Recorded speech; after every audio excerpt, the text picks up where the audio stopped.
First thing, if you want to look out the front of the tram car to the right a little bit, you'll see the bridge that we're about to pass over. That bridge, a little hiking trail on it. That hiking trail was the original road they used to build Tower 1 back in the 60s.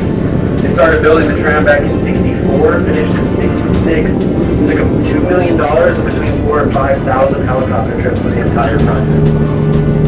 You guys might notice by looking up at Tower 1 that it looks like it's leaning out towards the city a little bit. That's because it is. It wasn't like that last week. We are keeping an eye on it.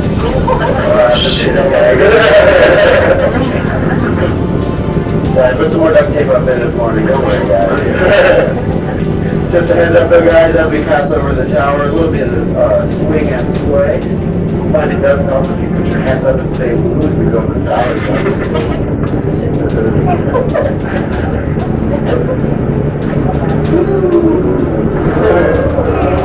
It's kind of like being on a boat in the sky. Alright guys, if you want to look out the left side of the cabin at the very tip of the hill over there, you might see a big rock that looks like it's pointed up towards the mountains. Kind of like a cannon. We creatively named that one Cannon Rock, and it's about the same size as the tram car that we're in right now. And then for everyone back on the right side, if you want to look behind me on the tip of that hill, you might see a giant boulder that looks like it's about to roll off the tip of that little hill over there. We call that one Golf Ball Rock, and it's about twice the size of the tram car that we're in right now. Just to give you a little perspective on the size of things from the height that we're at right now. We got a lot of rocks out here, guys, so I'm going to talk about a few of them. If you look out to the right just a little bit diagonal, at the top of that, you'll see a giant oval-shaped rock.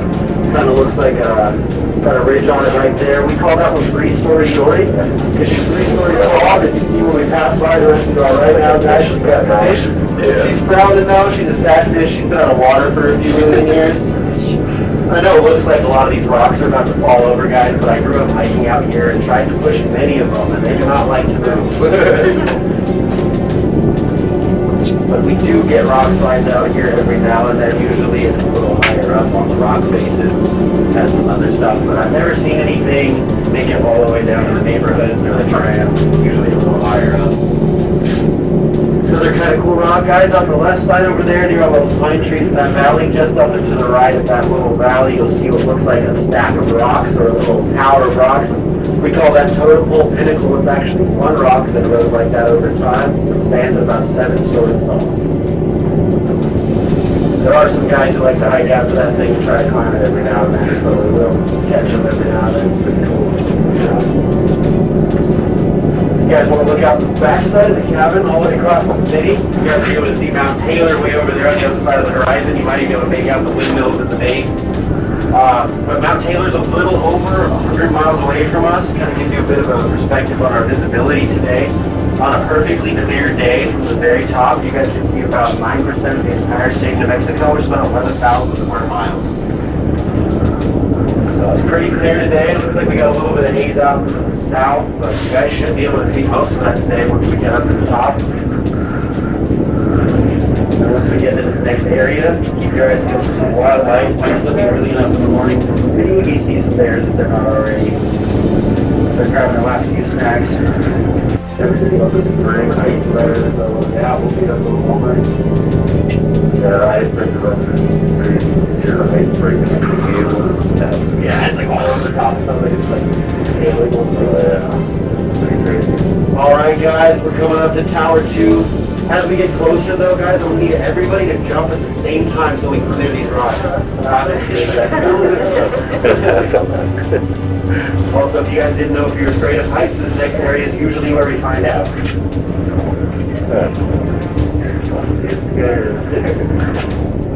Back.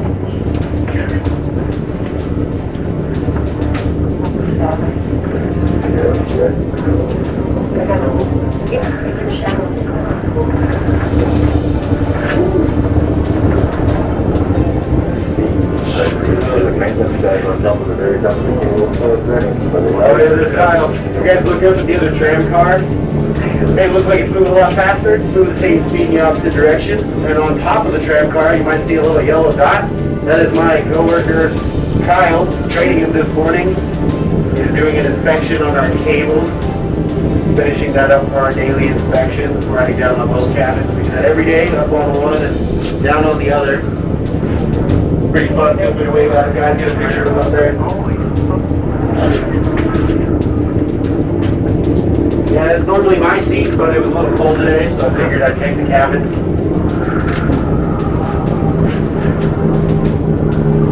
Alright guys, well we are slowing down now over the big drop by Main Canyon. We are just under 1,000 feet up right now, so try to imagine the Eiffel Tower between us and the ground, or that you're standing on the observation deck of the Empire State Building. If you're wondering why we're slowing down, it's because the other tram car is going over Tower 2. In case you're wondering, we did plan it that way for everybody who was afraid of heights. It's pretty cool how it actually measures that for you. The timing, yeah, for when they slow down, we're at the highest point of the whole journey. Yeah, it's pretty fun. It's really getting put down for a long time. Alright guys, picking back up. And then as you guys can imagine, by looking at all the cliffs out here, the Sandias do attract their fair share of climbers and other extreme adventurous. We do get guys who like to try to climb some of these things every now and then. You might get to see them if you come during the summertime or spring.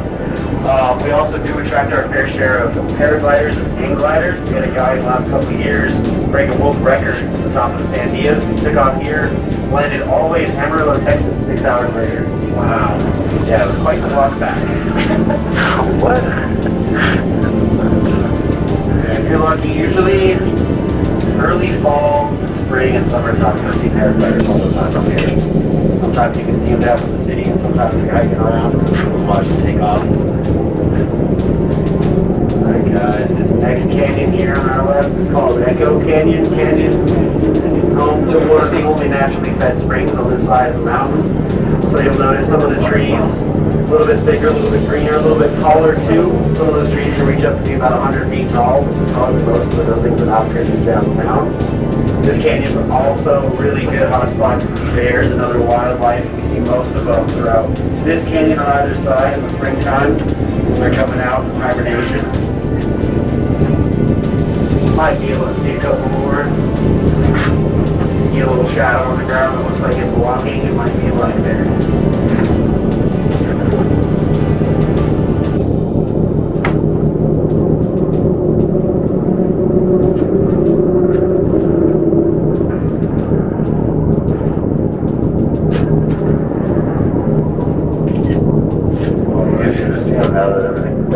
That's what I'm saying. Oh, the weed and all makes everything. Where was it started coming out? Man, was it because all the stuff was pretty. Yeah, it was thick. You couldn't tell because it's a little green, of course. It's springtime. It's not about 4 or 5 pounds. Yeah, I've seen a good few. I haven't seen any of the mountain lions though. Ozzy's seen a bunch. Alright guys, can anyone in the cabin tell me why these mountains are called the Sandias? Got any idea? No? Alright guys, well if you look out at these rocks, you might notice that kind of pinkish color on all of them. It's a mineral in the granite called feldspar that reflects the sunlight right around sunset, making the entire mountain range glow this beautiful pinkish purple color. So if you guys haven't seen glowing mountains before and you're driving around this evening, definitely take a look up at the mountains, try to grab a picture, and check out the view. Really, really cool to see. Alright guys, we're going down a little bit here in a second for the other cabin. Over Tower 1. Spot was the water cabin. You guys want to look out the back side of the tram car there, north side at the top of those kind of lighter colored layered rocks out to the left of the salty. Very tip of that hill, you might notice a square rock with a hole on the side of it. That is actually a cabin called the Waters Cabin. They built it back in the 30s. The guys who built the trailhead up here set up and back down it today. But they had to build it 3 times, however. The first time they built it out of wood, it got struck by lightning and burned down. The second time they learned absolutely nothing, built it out of wood again. Crazy right there. Third time's the charm. They took the stone that it was sitting on to build it. It's been sitting there ever since. You guys can hike over to Kiwanis Cabin. We have a bunch of trails up here along the ridge. It's a pretty nice trail, only about a mile. Follows the ridgeway most of the way, so you got some killer views. Just a reminder though guys, if you aren't trying to do any hiking, anything off the right deck is all national forest, so it's all public land of course, but it's all at your own risk. We do have some snow up there on the ski area. On the deck, so please watch your steps and be careful out there. Otherwise, guys, it's a beautiful day. We don't have a whole lot of weather or anything like that. We've got track cars down the mountain every 15 minutes or so. And then restaurants should be opening at 11, right? Yeah, about 11. So you guys are still in the area. Want to grab a bite to eat? They do have some pretty solid food. They also sell beer, wine, and cocktails. Using liquid courage for the ride down. Just a reminder though, guys, one shot at sea levels like 2 or 3 up here. So you can either save a whole lot of money or have a whole lot of fun. Otherwise, guys, we are coming to the end of our journey here. You'll look up ahead above these rocks, these white rocks here. They are limestone. A lot of people take them for granted. But at the top of them is our upper terminal, where we will be exiting, and to the left of that is our observation deck, where you guys can go and get some pretty killer pictures. If you want to go down that way right after we depart, if you want to get back down the mountain, you'll have to have your tickets. Bring them back to the upper terminal, they'll get you scanned and get you ready for boarding. Other than that, guys, we'll be landing in the next couple of minutes. Out of pure curiosity, what's elevation over here? 10,378 once we get to the top.